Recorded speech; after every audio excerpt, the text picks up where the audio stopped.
Sri Ramachandra University, SRU,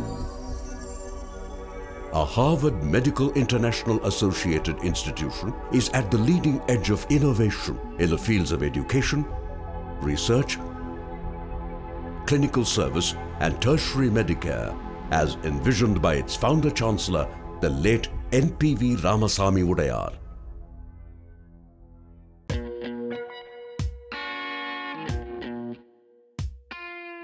But why would a preeminent world-class Medicare institution like SRU target the objective of spearheading toxicology and developmental research, where the rewards are many, but only in the long haul?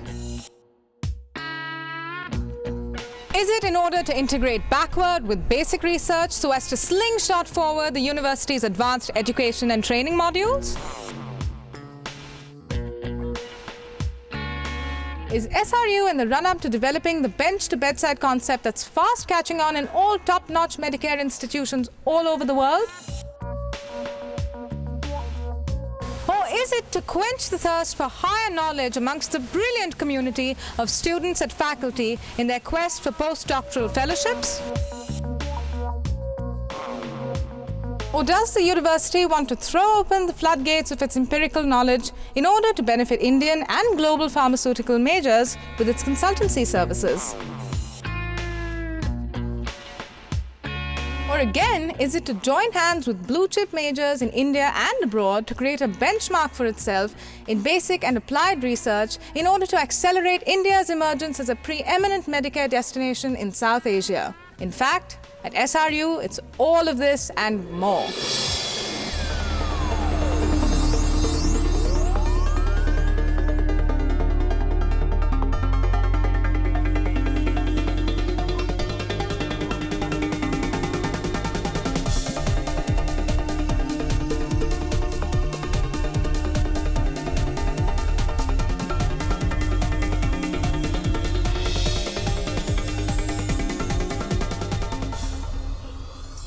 Welcome to Sri Ramachandra University's Center for Toxicology and Developmental Research, CEFT.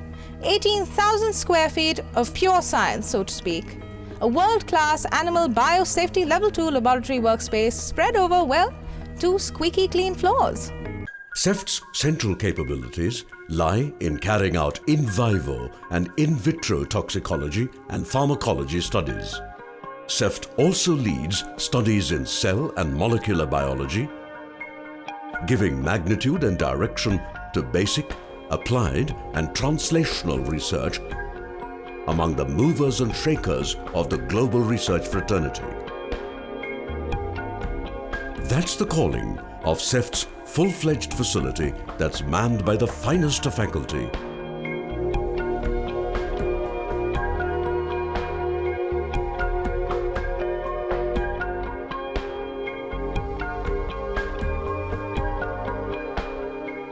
Established to better understand the awesome potential of the inter-institutional funded projects, rendering help to research scholars, and joining hands with national and international pharma and life sciences fraternity.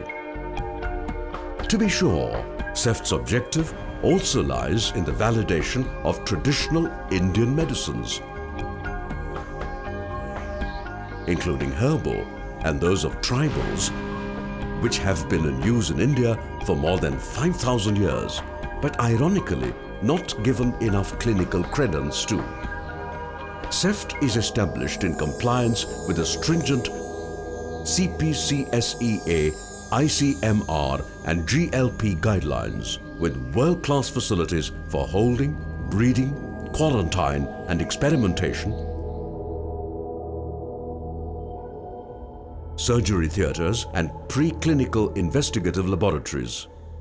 To ensure occupational health safety of the staff and minimize exposure to biological hazards to both man and animal, anyone entering the animal husbandry area changes into protective clothing over their street clothes or lab jump suits.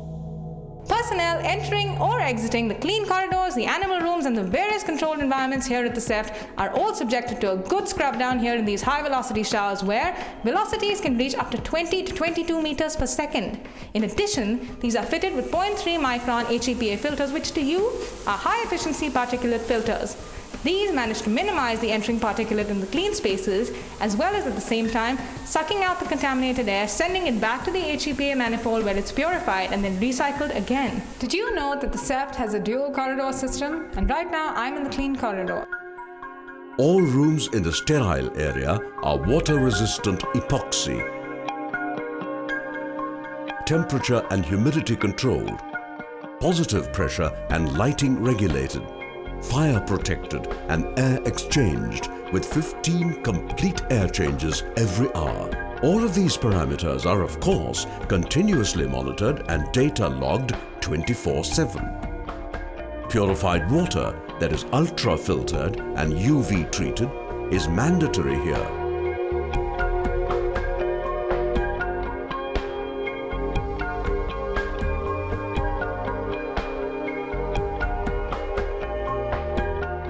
The operating theatres have their own exclusive changing and scrubbing rooms, and all of these are part of the sterile zone.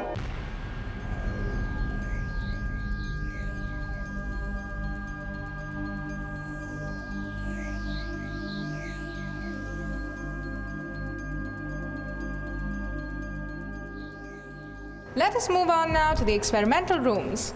There are 20 experimental rooms available here at the SEFT, so as to allot each one to a particular research project. This ensures data safety and confidentiality.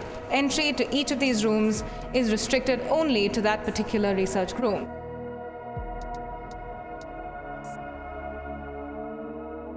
All animals suspected of infection are isolated and held in the isolation room until further investigation.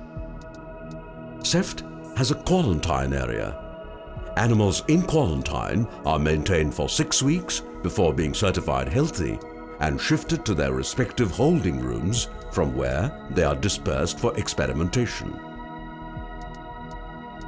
Animals engaged in experimental protocols involving terminal sacrifice are moved to a dedicated necropsy room where they are euthanized before harvesting their organs for further investigations.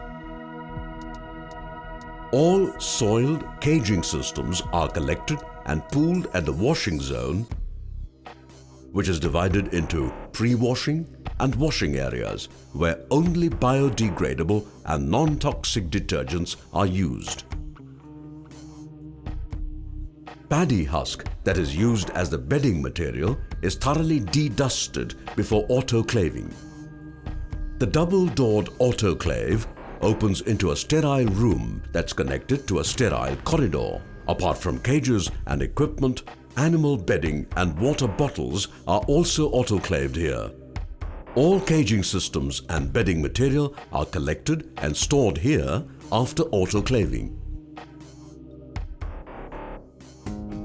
The preclinical laboratories, comprising of biochemistry, pathology, molecular biology, and psychopharmacology departments are located on the first floor of the facility.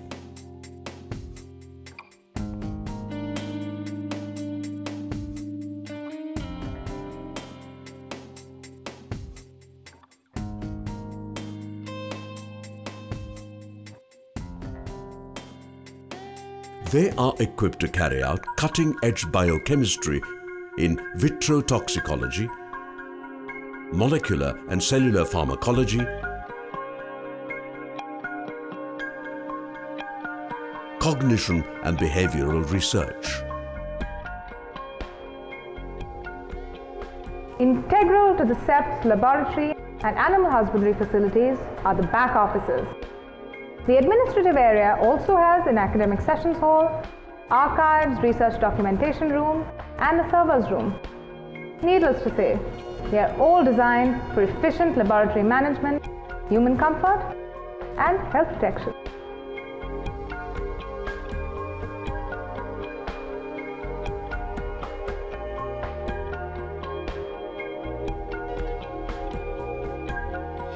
As advances in medical care help more and more people lead longer and healthier lives, the need for newer drugs, devices, and medicines continues to grow. None of these formulations would have seen the light of day without basic research.